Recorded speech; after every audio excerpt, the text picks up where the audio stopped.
Hello everyone, so today date is 8th March in 2024. We are going to solve some PYQs of the P Block element chapter of class 11th chemistry. Start करते हैं question number 1 से. Match the following and identify the correct option. यहाँ पे हमें इन्हें match करना है और करेक्ट ऑप्शन को आइडेंटिफाई करना है कौन सा होगा. तो देखो CO+H2 ये हमारे पास क्या होगा, सिंथेसिस गैस होती है.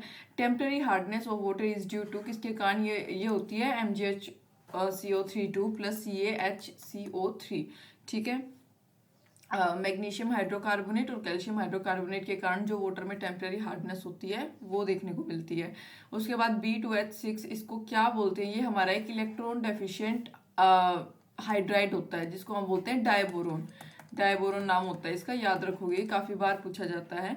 उसके बाद जो H2O2 होता है ये क्या होता है, एक नॉन प्लेनर स्ट्रक्चर होता है. यानी कि हमारे पास करेक्ट ऑप्शन इसका क्या आएगा, ए का थर्ड और डी का फोर्थ, बी का फर्स्ट, यानी कि डी ऑप्शन करेक्ट है. हमारे पास जो मिक्सचर होता है CO और H2 गैस का उसको हम वाटर गैस या फिर सिंथेसिस गैस बोलते हैं. दूसरा नाम इसका क्या हो सकता है, वाटर गैस भी हम इसको बोल सकते हैं. उसके बाद जो टेम्पररी हार्डनेस होती है वाटर की वो बाइकार्बोनेट ऑफ कैल्शियम और मैग्नीशियम के कारण होता है. डायबोरेन यानी B2H6 एक इलेक्ट्रॉन डेफिशिएंट हाइड्राइड होता है. H2O2 यानी कि ये क्या होता है, एक नॉन प्लेनर मॉलिक्यूल होता है जिसके पास ओपन बुक लाइक स्ट्रक्चर होता है. नेक्स्ट क्वेश्चन है, एल्यूमिनियम क्लोराइड जो है इन एसिडिफाइड, एक एसिडिफाइड एक्वस सॉल्यूशन में फॉर्म्स अ कॉम्प्लेक्स ए, एक कॉम्प्लेक्स ए बनाता है जिसमें कि हाइब्रिडाइजेशन स्टेट जो है ए एल्यूमिनियम की वो कैसी होती है, B. What are A and B respectively. तो यहाँ पे पूछा गया कि ए और बी रिस्पेक्टिवली क्या होते हैं. क्या बोला मैंने, एल्यूमिनियम क्लोराइड जो है एक एसिडिफाइड एक्वस सॉल्यूशन में कॉम्प्लेक्स ए बनाता है जिसमें जो हाइब्रिडाइजेशन स्टेट होती है एल्यूमिनियम की वो कैसी होती है, बी. ठीक है, तो यहाँ पे ए और बी बताना है क्या होंगे. यहाँ पे करके बता देती हूँ, AlCl3 यानी कि aluminium chloride acidified aqueous solution में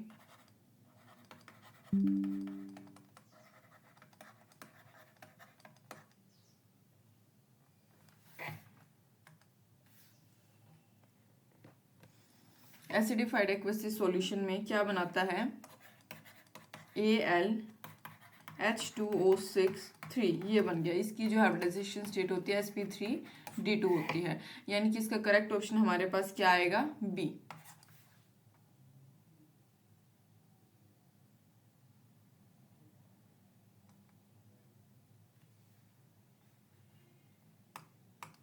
ठीक है, तो करेक्ट ऑप्शन हमारे पास आ गया इसका B. Next, which one of the following elements is unable to form ion. कौन सा ऐसा एलिमेंट होता है जो कि आयन की फॉर्मेशन नहीं कर सकता. करेक्ट ऑप्शन यहाँ पे हमारे पास डी आएगा. बोरोन जो है बिलोंग करता है सेकंड पीरियड से. किससे, सेकंड पीरियड से जो है बोरोन बिलोंग करता है. और it does not have any vacant, और इसके पास इस कारण से कोई भी वैकेंट यानी खाली डी ऑर्बिटल नहीं होता जिसकी वजह से ये कोई भी आयन की फॉर्मेशन नहीं कर सकता. नेक्स्ट क्वेश्चन, जो स्टेबिलिटी होती है +1 ऑक्सीडेशन स्टेट की अमंग एल्यूमिनियम, गैलियम, इंडियम और thallium increases in the sequence, के सीक्वेंस में इंक्रीज होती है. तो काफी इजी क्वेश्चन है और आपको याद रखना है. करेक्ट क्वेश्चन हमारे पास भी आएगा. इसको आप किसी भी सीरीज में याद रख सकते हो, जैसे AGIT. ठीक है, AGIT मतलब ऐसे इसको याद रख लो किसी भी निमोनिक की मदद से, ट्रिक की मदद से. ठीक है, यहाँ पे इसका जो है ऑक्सीडेशन स्टेट के कंटेक्स्ट में इंक्रीजिंग वाटर पूछा है तो पी ब्लॉक में तो आएगा एल्यूमिनियम, गैलियम, इंडियम, थैलियम. ये ऐसे ही होता है.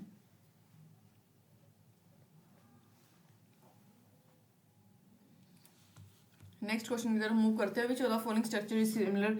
ग्रेफाइट के सिमिलर स्ट्रक्चर बताना है कौन सा होगा. तो यहाँ पे हमारे पास करेक्ट ऑप्शन आएगा BN. बोरोन नाइट्राइड जो है इसको हम इनऑर्गेनिक ग्रेफाइट भी बोलते हैं. बोरोन नाइट्राइड को इनऑर्गेनिक ग्रेफाइट भी बोला जाता है. तो जो मोस्ट स्टेबल फॉर्म है इसकी वो हेक्सागोनल होती है. इसका जो लेयर्ड स्ट्रक्चर होता है, इसके पास लेयर्ड स्ट्रक्चर होता है जो कि ग्रेफाइट के सिमिलर होता है. Next, aluminium is extract. Aluminium जो है किससे एक्सट्रैक्ट किया जाता है, एल्यूमिना से यानी Al2O3 से. By electrolysis of a molten mixture, किसके मोल्टन मिक्सचर के इलेक्ट्रोलाइसिस से एल्यूमिनियम को हम एक्सट्रैक्ट करते हैं, ये पूछा गया है. करेक्ट ऑप्शन सी है, aluminium Al2O3 plus Na3Lf6 plus CaF2, इससे हम इसको एक्सट्रैक्ट आउट कर. देखो फ्यूज्ड एल्यूमिना जिसको Al2O3 बोलते हैं एक बैड कंडक्टर ऑफ इलेक्ट्रिसिटी होता है। देयरफॉर जो क्रायोलाइट होता है यानी कि Na3Lf6 इसको क्रायोलाइट बोलते हैं। और फ्लूरोस्पार यानी CaF2 ये दोनों जो है इनको हम ऐड करते हैं एल्यूमिना को प्योरीफाई करने के लिए, ठीक है। Which not only make alumina जो कि ना सिर्फ एल्यूमिना को एक गुड कंडक्टर ऑफ इलेक्ट्रिसिटी बनाता है बल्कि रिड्यूस द उसके मेल्टिंग पॉइंट जो उसका मिक्सचर है ना उसके मेल्टिंग पॉइंट को रिड्यूस कर देता है अराउंड 1140 केल्विन तक रिड्यूस भी कर देता है। तो करेक्ट ऑप्शन यहाँ पे हमारे पास क्या है सी। नेक्स्ट जो टेंडेंसी होती है BF3 की BCl3 की BB3 की to behave as Lewis acid decrease किस सीक्वेंस में वो डिक्रीज होती है कि वो एक लेविस एसिड की तरह बिहेव करे। करेक्ट ऑप्शन हमारे पास बी आएगा BB3 BCl3 BF3 ये हमारे पास इसका करेक्ट ऑर्डर है। देखो BF3 में बात करूँ तो PP ओवरलैप होते हैं B और F के बीच में इज मैक्सिमम। जो PP ओवरलैपिंग होती है बोरोन और फ्लोराइड के बीच में वो मैक्सिमम होती है। किस कारण से? क्योंकि उनका साइज दोनों का आइडेंटिकल होता है और एनर्जी जो होती है p ऑर्बिटल की उसके कारण। सो जो इलेक्ट्रॉन डेफिशिएंसी होगी बोरोन में ऑफ BF3 वो न्यूट्रलाइज होती है पार्शियली टू मैक्सिमम मतलब एक मैक्सिमम एक्सटेंट तक वो न्यूट्रलाइज हो जाती है बाय बैक डोनेशन।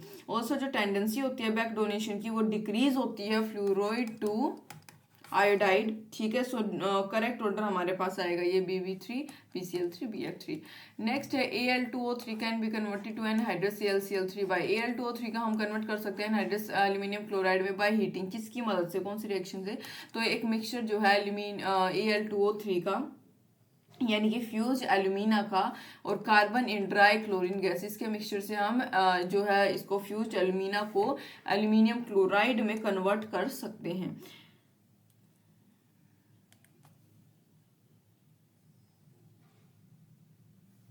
नेक्स्ट है in borax bead test which compound is form. Borax bead test में कौन सा कंपाउंड जो है बनता है ये पूछा गया है। करेक्ट ऑप्शन आएगा मेटाबोरेट। इसको मैं रिएक्शन करके बता देती हूँ एक बार इसकी आपको मैं।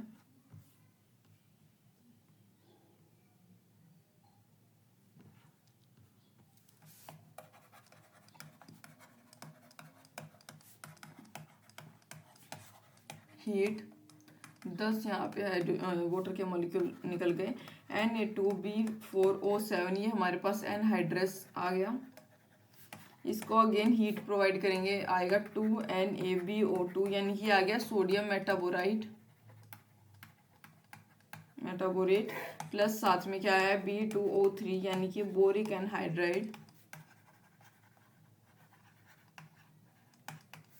उसके बाद CuO कॉपर ऑक्साइड B2O3 मिलके क्या बनाता है CuBO2 यानी कि क्यूप्रिक मेटाबोरेट जिसको हम क्या बोलते हैं ब्लू बीड भी बोलते हैं, ठीक है। सो करेक्ट ऑप्शन हमारे पास इसका आ गया B metaborate. Borax bead test में कौन सा कंपाउंड बनता है तो इसको आप थोड़ा सा याद रखो borax bead test metaborate. Next question की बात करेंगे। Which of the following statement about H3BO3 is not correct. इस मतलब कि H3BO3 के रिस्पेक्ट में कौन सी स्टेटमेंट यहाँ पे करेक्ट नहीं है। It is a strong tribasic ये गलत है। ये एक वीक मोनोबेसिक होता है। कैसा होता है? वीक मोनोबेसिक होता है। ये पहला ही गलत हो गया, याद रखना है weak monobasic acid. It is prepared by acidifying an aqueous solution borax का उसके एसिडिफिकेशन के बाद ये प्रिपेयर होते हैं, ये भी ठीक है। It has a layer structure in which planar BO3 units are joined by hydrogen bond. इसके पास एक लेयर स्ट्रक्चर होता है जिसमें कि जो प्लेनर BO3 यूनिट होते हैं वो हाइड्रोजन बॉन्ड की मदद से जुड़े होते हैं, ये भी ठीक है। It does not act as ये एक प्रोटोन डोनर की तरह एक्ट नहीं करता लेकिन एक लेविस एसिड की तरह एक्ट करता है जो एक्सेप्ट करता है लोन पेयर ऑफ इलेक्ट्रॉन को। इस वजह से वीक मोनोबेसिक एसिड होता है। नेक्स्ट है which of the following element is extracted commercially by the electrolysis of an aqueous solution of its. कौन सा एलिमेंट जो है वो एक्सट्रैक्ट करते हैं हम उसको कमर्शियली किसके इलेक्ट्रोलाइसिस की मदद से? एक aqueous solution of its compound. तो कौन सा आएगा? करेक्ट ऑप्शन हमारे पास है इसका ए क्लोरीन। देखो एक कमर्शियल स्केल पे जो क्लोरीन है वो प्रिपेयर किया जाता है बाय इलेक्ट्रोलाइसिस एक एक्वेसियस सॉल्यूशन सोडियम क्लोराइड के एक्वेसियस सॉल्यूशन को एसिडिफाई करके हम क्लोरीन को प्रिपेयर करते हैं, ठीक है। सोडियम क्लोराइड जिसको हम ब्राइन सॉल्यूशन भी बोल सकते हैं। Chlorine is evolve at the, जो एनोड वाली इसकी जो प्लेस होता है वहां पे क्लोरीन इवोल्व हो जाता है, यानी करेक्ट ऑप्शन हमारे पास ए है। एग्जाम्पल बताना डबल सोल्ट का, ऑब्वियसली ये तो इजी है, आपको याद रखना। पोटैश एलम जो है कि डबल सोल्ट होता है, क्या होता है, पोटैश एलम डबल सोल्ट होता है, यानी कि इसका फॉर्मूला क्या होता है, K2SO4 Al2SO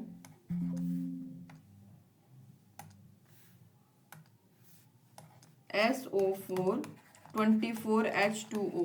ठीक है, ये हमारे पास क्या होता है, एक जो है डबल बॉन्ड होता है, डबल सोल्ट का एग्जांपल है। Which of the following is not correct about carbon monoxide, carbon monoxide के बारे में करेक्ट कौन सा नहीं है वो बताना है यहाँ पे। तो यहाँ पे बी ऑप्शन करेक्ट है। कार्बोक्सी हीमोग्लोबिन, हीमोग्लोबिन जो बाउंड करता है सीओ के साथ is less stable then oxy haemoglobin, ये गलत है बिल्कुल। कार्बोक्सी हीमोग्लोबिन जो है वो लेस स्टेबल नहीं होता ऑक्सी हीमोग्लोबिन कंपेरिजन में। देखो ये अबाउट 300 टाइम्स, ये बायोलॉजी का क्वेश्चन है, अबाउट 300 टाइम्स मोर स्टेबल होता है ऑक्सीजन कंपेरिजन में, more stable then oxy haemoglobin. ठीक है, आइडेंटिफाई करना है correct statement from the following, इसमें से करेक्ट स्टेटमेंट कौन सी है वो बतानी है। CO2 is used as refrigerant for ice cream and, बिल्कुल गलत। Structure of C60 contain 12 6 carbon rings and 25 carbon rings, गलत है। ZSM5 is a type of zeolite used to convert alcohol into gasoline, CO is colourless, बिल्कुल ठीक है, यानी कि C and D हमारे पास यहाँ पे करेक्ट स्टेटमेंट है। देखो ड्राई आइस यानी CO2 इज यूज एज, वो ड्राई आइस का और CO2 दोनों का यूज किया जाता है रेफ्रिजरेंट के तौर पर, ना कि CO2 खाली। C60 जो होता है ये कंटेन करता है 26 मेंबर्ड रिंग्स और 12 5 कार्बन रिंग्स, ये आएगा, और बाकी दो हमारे पास करेक्ट है। जियोलाइट जो है वो क्रिस्टलाइन होते हैं, 3D एल्यूमिनो सिलिकेट्स होते हैं। ZSM5 जो है 5 कंटेन करता है दो सेट किसके, परपेंडिकुलर इंटरसेक्टिंग चैनल के, एक 10 मेंबर्ड होता है, दूसरा इसमें 8 मेंबर्ड होता है। नेक्स्ट है which of the following compound is used in cosmetic surgery, में कौन सा यूज किया जाता है, तो करेक्ट ऑप्शन सिलिकॉन, आपको पता ही होगा सिलिकॉन यूज किया जाता है कॉस्मेटिक सर्जरी में। विच of the following is incorrect statement, incorrect statement बतानी है, इसमें से हमारे पास कौन सी है, PbF4 इज कोवेलेंट, ये गलत है।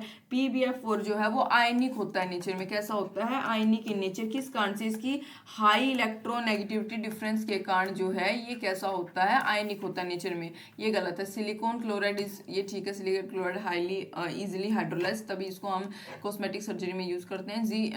GaX4 मोर स्टेबल, ठीक है। SN4 ठीक है, आयनिक है। Which of the following species is not stable, not stable species कौन सी है यहाँ पे, तो SiCl ये हमारे पास not stable, does not exist, ये एग्जिस्ट ही नहीं करती, क्योंकि 6 लार्ज क्लोराइड आयन जो हैं कभी भी अकोमोडेट नहीं हो सकते सिलिकॉन के अराउंड, क्यों, क्योंकि due to its small size.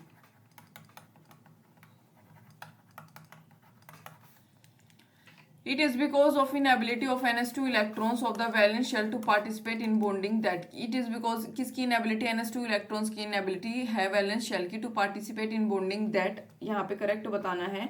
तो करेक्ट ऑप्शन हमारे पास है SN2 पॉजिटिव रिड्यूसिंग होते हैं, जबकि PB4 पॉजिटिव जो है वो ऑक्सीडाइजिंग होते हैं।